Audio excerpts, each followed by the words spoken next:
Hi കൂട്ടുകാരെ, പുതിയൊരു വീഡിയോയിലേക്ക് എല്ലാവർക്കും സ്വാഗതം.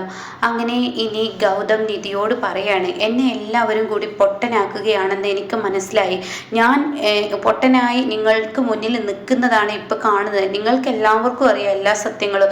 CKCക്ക് അറിയാം, എന്നാൽ നിനക്കറിയാം, ഈ പറയുന്ന നിർമ്മലാമ്മക്കും അറിയാം, എന്നാൽ എനിക്ക് മാത്രം അത് അറിയാൻ പാടില്ല. ഞാൻ അറിഞ്ഞാൽ മാത്രം പ്രശ്നം. അപ്പോൾ ഇതെന്തായിരിക്കും? അത് മര്യാദക്ക് നിധി, നീ എന്നിൽ നിന്നും പറഞ്ഞോ. എന്നോട് നീ മറച്ചു വെക്കണ്ട, എന്നോട് ഇനി മറച്ചു വെക്കുന്നത് അത് ശരിയല്ല എന്തൊക്കെ പറയുമ്പോൾ, ശരി ഗൗതം, ഞാൻ ഒന്നും തന്നെ മറച്ചു വെക്കുന്നില്ല. പക്ഷെ ഒരു കാര്യം ഞാൻ പറഞ്ഞേക്കാം, നിർമ്മലാമ്മയുടെ ജീവൻ പിന്നെ ആപത്താണ്. സ്വന്തം മകനെ കിട്ടിക്കഴിഞ്ഞാൽ ആ മനുഷ്യ നിർമ്മലാമ്മയും ഈ പറയുന്ന മകനെയും കൊല്ലുമെന്ന് പറയുന്ന അവരുടെ മുന്നിൽ ഏകൊരു തെളിവാണ് ഞങ്ങൾക്ക് മുന്നിൽ കിട്ടിയിരിക്കുന്നത്. അതിനി വെറുതെ ഗൗതമായിട്ട് ഇല്ലാതാക്കണ്ട. അതുകൊണ്ട് ആ ഒരു സത്യം ഗൗതം അറിഞ്ഞാലും ഗൗതം വെറുതെ വിടത്തില്ല. അതുകൊണ്ട് കുഴപ്പമില്ല, നീ പറഞ്ഞോ, ഞാൻ എന്താണെന്ന് ഞാനൊന്ന് നോക്കട്ടെ. ഇല്ല, എനിക്കൊരിക്കലും അത് പറയാൻ പറ്റില്ല ഗൗതം. സമയമാവുമ്പോൾ നിർമ്മലാമ്മ തന്നെ ഈ സത്യങ്ങളെല്ലാം പറയും. വെറുതെ നിർമ്മലാമ്മ പറയുന്നത് പോലെ ഓരോന്ന് ചെയ്യിപ്പിക്കാൻ നിൽക്കണ്ട. ഇപ്പൊ തന്നെ നിർമ്മലാമ്മയ്ക്ക് ഗൗതമിന് നിർമ്മലാമ്മ ഇവിടെ നിൽക്കുന്നതാണെന്ന് തോന്നിപ്പോയിട്ടുണ്ട് എന്നൊക്കെ പറഞ്ഞിട്ട് നിധി ഇവിടെ നിന്ന് പെട്ടെന്ന് പോവുകയാണ് കേട്ടോ. എന്നാൽ ഗൗതമിനാണെങ്കിലും അവൾ മനഃപൂർവ്വം എന്നിൽ നിന്ന് ഒഴിവാവുകയാണെന്ന് ഗൗതമിന് മനസ്സിലായിട്ടോ. അങ്ങനെ ഗൗതം വളരെ സങ്കടത്തോടു കൂടി ഗൗതം ഇങ്ങനെ നിൽക്കുകയാണ്. തനിക്കിതിൻ്റെ സത്യാവസ്ഥ അറിയാൻ താൻ ഇനിയും പല മാർഗങ്ങൾ എന്ന് പറയാൻ പറ്റത്തില്ല.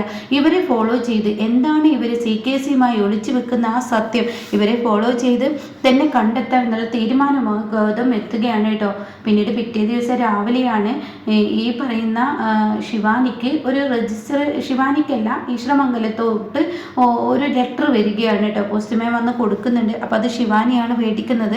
അപ്പോൾ എന്തെന്ന് ചോദിച്ച് വസുന്ധര അങ്ങോട്ടേക്ക് വരികയാണ്, കൂടെ രേണുകയും അതുപോലെ തന്നെ പ്രണവും. അപ്പോൾ ഉടൻ തന്നെ ശിവാനി പറയാണ്, എന്തെന്ന് അറിയില്ല, ഗൗതമിൻ്റെ പേരിലുള്ള ഒരു ലെറ്ററാണ്, എന്തായാലും തുറന്നു നോക്കട്ടെ.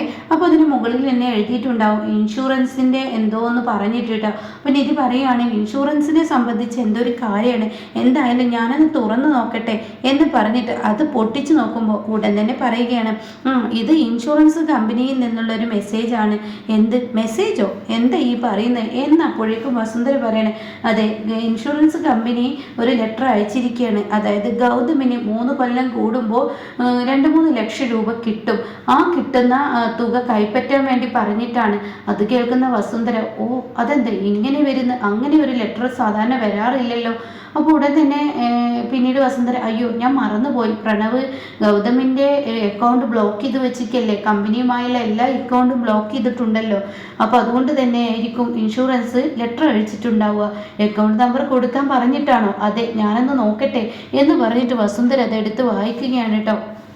അപ്പോൾ ഈ പറഞ്ഞതുപോലെ തന്നെയാണ് സംഭവിച്ചിരിക്കുന്നത്. അക്കൗണ്ട് നമ്പർ കൊടുക്കാൻ പറഞ്ഞിട്ട് ഗൗതമിന് ലെറ്റർ അയച്ചിരിക്കുകയാണ്. അപ്പോൾ അത് കണ്ട ഉടൻ തന്നെ വസുന്ധര പറയുന്നത്, എന്തായാലും ഇത് ഗൗതമിന് ക്യാഷ് കിട്ടാനുള്ളതാണ്, എന്തായാലും അവൻ ഭാഗ്യവാനാണ്. അപ്പോഴേക്കും രേണുക പറയുന്നത്, ശരിയാണ്, ഭാഗ്യവാനാണ്. ഇങ്ങനെയൊക്കെ ഒരു പണി ചെയ്യാൻ പറ്റുമെങ്കിൽ നമുക്കും അങ്ങനെയൊക്കെ ചെയ്യായിരുന്നു.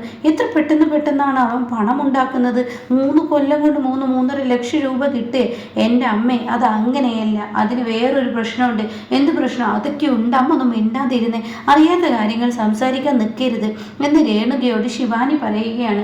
അപ്പോൾ ഉടൻ തന്നെ ശിവാനി പറയുകയാണ്, എന്തായാലും ഇനിയിപ്പോൾ ഇത് ഗൗതമിന് അയച്ചു കൊടുക്കുവാൻ നമുക്ക് അഡ്രസ്സ് അറിയില്ല, മാത്രമല്ല ഇത് കീറിക്കളയായിരിക്കും നല്ലത്. വസുന്ധര പറയണം, അതിനീ പറഞ്ഞത് ശരിയാണ്, ഇപ്പോഴത്തെ അവസരത്തിൽ അവന് ഇത് കിട്ടിയാൽ ഇത് വെച്ച് അവൻ എന്തെങ്കിലുമൊക്കെ തുടങ്ങും, ഒരിക്കലും അവന് ഉയരാൻ പാടില്ല. അപ്പോൾ അതുകൊണ്ട് ഇത് കൈപ്പറ്റരുത്, അത് തന്നെയാണ് വേണ്ടത്, ഈ ലെറ്റർ അങ്ങ് നശിപ്പിക്കാൻ. അങ്ങനെ വസുന്ധര അത് വാങ്ങി കീറാൻ ഒരുങ്ങുമ്പോൾ ഉടൻ തന്നെ ശിവാനി പറയാം, അയ്യോ അത് കീറില്ലേ, ഇനി തന്നെ. അപ്പോഴേക്കും പ്രണവ്, എന്താ കീറല്ലേ എന്ന് നീ പറഞ്ഞത് ശിവാനി? ഇപ്പോഴല്ലേ നീ ഇത് കീറാൻ ആവശ്യപ്പെട്ടത്, ഇപ്പോഴെന്താ അത് വേണ്ടെന്ന് പറയുന്നു? കാര്യമുണ്ട്, ഈ ഒരു ലെറ്റർ വെച്ച് നമുക്ക് ഗൗതം താമസിക്കുന്ന ഇപ്പോഴത്തെ അഡ്രസ്സ് കണ്ടുപിടിക്കാം. അത് കേൾക്കുന്ന വസുന്ധര, എന്താ നിനക്ക് വട്ടായോ? വട്ടായിട്ടാണോ ഇങ്ങനെ സംസാരിക്കുന്നത്? വട്ടല്ല ആൻറ്റി, ചില കാര്യങ്ങൾ ഇങ്ങനെയൊക്കെ ചെയ്യാം. അപ്പോഴേക്കും രേണുകൾക്ക് ദേഷ്യം പിടിക്കണം. അതെ, എൻ്റെ മകള് ഇതുവരെ വരെ ബുദ്ധിപരമായ കാര്യങ്ങളെ പറഞ്ഞിട്ടുള്ളൂ. നിങ്ങളെൻ്റെ മകളെ വട്ടത്തി എന്നൊന്നും വിളിക്കണ്ട, എൻ്റെ മകൾ പറയുന്നത് എന്താണെന്ന് കേൾക്ക്. അപ്പോഴേക്കും പ്രണവ്, എന്താ ശിവാനി, എന്താ നിനക്ക് പറയാനുള്ളത്? അതെ, ഇവിടെ സെക്യൂരിറ്റിയായി നിൽക്കുന്നത് ഗൗതമാക്കിയ ആളല്ലേ, അയാൾക്ക് എന്തായാലും ഗൗതമിനോടാണ് കൂറ്. അതുകൊണ്ട് അയാളുടെ കയ്യിൽ ഈ ലെറ്റർ കിട്ടിക്കഴിഞ്ഞാൽ തീർച്ചയായും ഇപ്പോഴത്തെ അഡ്രസ്സ് കണ്ടുപിടിക്കാം.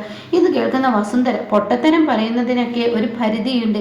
എന്തോന്ന് പൊട്ടത്തരമല്ല, ഇത് പ്രാവർത്തികമാക്കുമ്പോൾ നിങ്ങൾ പൊട്ടത്തരം എന്ന് പറഞ്ഞ് എൻ്റെ മുന്നിലോട്ട് വന്നാൽ എൻ്റെ സ്വഭാവം അങ്ങ് മാറും. ഉടൻ തന്നെ പ്രണവ്, ആൻറ്റി ഒന്നും മിണ്ടാതിരിക്കുക, ശിവാനി എന്താ ചെയ്യുന്നതെന്ന് നോക്കട്ടെ, ശിവാനി കാര്യം പറ.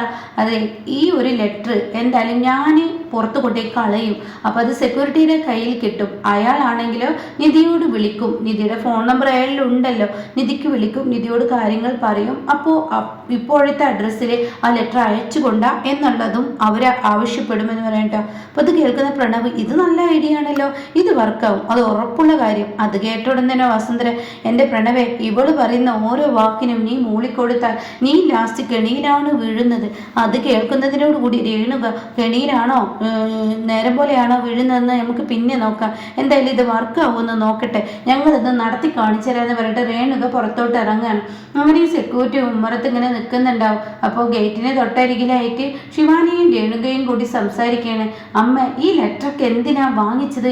ഈ ഗൗതമിൻ്റെ പേരിൽ എന്ത് ലെറ്റർ വന്നാലും ഒന്നും നോക്കണ്ട, അതെന്തെന്ന് പോലും നോക്കാതെ അതങ്ങ് വലിച്ചെറിഞ്ഞേക്കണം, വേസ്റ്റ് കൊട്ടയിൽ കിടക്കേണ്ടതാണ്, നമ്മുടെ വീടിൻ്റെ അകത്ത് പോലും ഇത് കയറ്റാൻ പറ്റത്തില്ല. അപ്പോൾ ഈ സമയം സെക്യൂരിറ്റി ഇങ്ങനെ ശ്രദ്ധിക്കുക, ഇവരെന്താ ഗൗതമിനെ കുറിച്ച് പറയുന്നതെന്ന് അറിയാൻ വേണ്ടി. ആ സമയം വീണ്ടും ഇത് ആവർത്തിക്കുകയാണ്. ശ്രദ്ധിക്കുന്നുണ്ടെന്ന് ശിവാനിക്കും രേണുകയ്ക്കും മനസ്സിലാവുകയാണ്. അങ്ങനെ ഈ ഒരു ലെറ്റർ അങ്ങ് വലിച്ചെറിഞ്ഞിട്ട് രേണുകയും ശിവാനി അകത്തോട്ട് കയറി പോകുമ്പോൾ സെക്യൂരിറ്റി ഓടി വന്ന് അത് എടുക്കുകയാണ് കേട്ടോ. എന്നാൽ ഇത് മറഞ്ഞു നിന്ന് ഇവർ കാണുകയാണ്. ഇതേ സമയം വസുന്ധരയും പ്രണവ് ഇത് കാണുന്നുണ്ട്.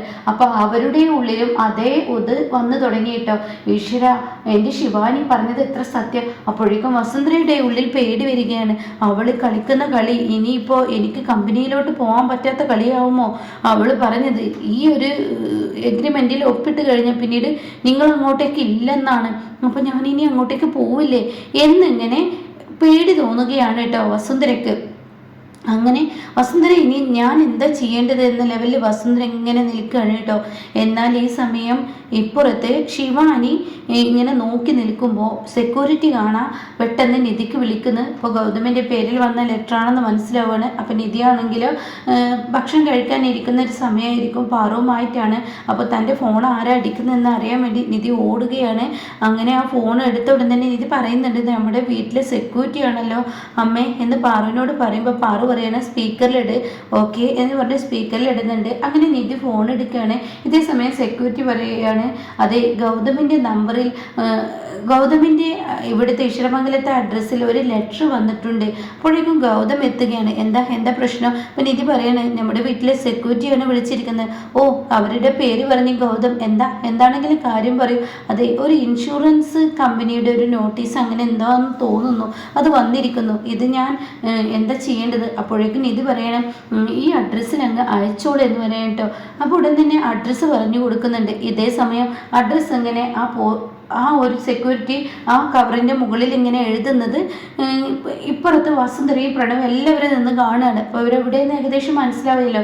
അപ്പോൾ ഇവർക്ക് വലിയ സന്തോഷത്തോടു കൂടി നിൽക്കുകയാണ്. ഇതേ സമയം വസുന്ധര, ശിവാനി ഇനിയിപ്പോൾ ആ എംബോക്ക് കമ്പനിയുടെ എഗ്രിമെൻറ്റും ഒപ്പിട്ട് കൊണ്ടുവരുമോ ഈശ്വര, ഞാനപ്പോൾ കമ്പനിയിൽ നിന്ന് പുറത്താവുമോ എന്ന പേടി വസുന്ധരയ്ക്കുള്ളിൽ വന്നു കേട്ടോ. ഇതേ സമയമാണെങ്കിലോ ഈ സമയം അഡ്രസ്സ് എഴുതിയെടുക്കുമ്പോൾ അഡ്രസ്സൊക്കെ എഴുതിയതിന് ശേഷം ഗൗതം പറയണം, അത് വേണ്ട, അഡ്രസ്സ് വേണ്ട, അഡ്രസ്സിൽ അയക്കുകയും വേണ്ട, ഒരു പണി ചെയ്തേക്ക്, മൊബൈലിൽ എനിക്കിതൊന്നും ഫോട്ടോ അയച്ചു തന്നാൽ മതി, അപ്പോൾ എനിക്ക് ആ ക്യാഷ് കിട്ടാനുള്ള വഴി ഞാൻ നോക്കിക്കോളാം എന്ന് പറയട്ടോ. അപ്പോൾ ഇത് കേൾക്കുന്നതിനോടുകൂടി ഉടൻ തന്നെ അയാൾ ഈ ഒരു കവർ എടുത്തിട്ട്, അതായത് ആ ഇൻഷുറൻസ് കമ്പനിയുടെ കവറുണ്ടല്ലോ അതെടുത്ത് കളയുകയാണ്. എന്നിട്ട് കസേരയിൽ ആ ലെറ്റർ വെച്ചിട്ട് ഫോട്ടോ എടുക്കുകയാണ് കേട്ടോ. അപ്പോൾ ശിവാനി ആണെങ്കിലോ ആ കവറായി നമുക്ക് കിട്ടേണ്ടതുള്ളൂ, ബാക്കിയൊന്നും കിട്ടേണ്ട, അതിലുണ്ടാവും അഡ്രസ്സ്. അങ്ങനെ അയാൾ ഫോട്ടോ എടുക്കുന്ന സമയം നോക്കി ശിവാനി പിറകിലൂടെ പോയിട്ട് ആ ഒരു കവർ എടുത്തു കൊണ്ടുവരികയാണ് കേട്ടോ. പിന്നീട് പ്രണവിൻ്റെ കയ്യിൽ കൊടുക്കുകയാണ്. പ്രണവ്, ഇപ്പോൾ ഞാൻ പറഞ്ഞത് എന്തായി? നമ്മൾ വിജയിച്ചില്ലേ? ആ അഡ്രസ്സ് കിട്ടിയില്ലേ? ഇപ്പോൾ എന്തായി എന്ന് ചോദിക്കുന്നുണ്ട് കേട്ടോ. ഇതേ സമയം നിധിക്കാണെങ്കിലും ഉത്തരം പറയാനാവാതെ സോറി വസുന്ധരയ്ക്കാണെങ്കിൽ ഉത്തരം ആവാതെ ആകെ പെട്ടുപോവുകയാണ് കേട്ടോ. ഈശ്വര എന്ന ലെവലിൽ ഇങ്ങനെ നിൽക്കുമ്പോൾ ഉടനെ തന്നെ ശിവാനി പറയണേ, ഞാൻ എന്ത് ചെയ്യുമ്പോഴും നിങ്ങൾക്ക് പുച്ഛമാണ്, എന്നാൽ നിങ്ങൾ എന്നെ പുച്ഛിക്കുക എന്നും വേണ്ട കേട്ടോ. എനിക്കും ചിലതൊക്കെ ചെയ്യാനറിയാം എന്നുള്ളത് കണ്ടതല്ലേ. ഇനി നിങ്ങൾ ഒരു കാര്യം മനസ്സിൽ ചിന്തിക്കണം. എന്തായാലും ഇനി നിങ്ങൾക്ക് ഈ വീട്ടിൽ കമ്പനിയിലോട്ട് വരാൻ യാതൊരു യോഗ്യതയുമില്ല. അത് എന്തായാലും ഉറപ്പാണ്. എംബോക്ക് കമ്പനിയുടെ ആ ഒരു എഗ്രിമെൻറ്റിൽ ഗൗതം ഉണ്ടെന്നുള്ള ആ ഒപ്പിട്ട് കൊണ്ടുവന്നാൽ നിങ്ങൾ പിന്നെ കമ്പനിയിൽ വരാൻ പാടില്ലെന്ന് അറിയണം കേട്ടോ. ഉടൻ തന്നെ വസുന്ധര പറയും, അതെങ്ങനെ ശരിയാവും, ഞാൻ പടുത്തുയർത്ത കമ്പനിയല്ലേ. അപ്പോഴേക്കും പ്രണവ് പറയണേ, എൻ്റെ ആൻറ്റി ഇവിടെ പ്രശ്നങ്ങൾ ഉണ്ടാക്കുകയല്ല വേണ്ടത്, പ്രശ്നങ്ങൾ സോൾവ് ചെയ്യുകയാണ് വേണ്ടത്. അപ്പോൾ അതുകൊണ്ട് ഒരു പന്തയം, അതായത് ഒരു ബെറ്റ് വെച്ചാൽ ബെറ്റ് പോലെ തന്നെ ആയിരിക്കണം എന്ന് പറഞ്ഞ് പ്രണവിൻ്റെ ഭാര്യയ്ക്കൊപ്പം കൂടുകയാണ് കേട്ടോ. അപ്പം ഇങ്ങനെയൊക്കെയുള്ള ഒരു എപ്പിസോഡാണ് ഇനി വരുന്നത് കേട്ടോ.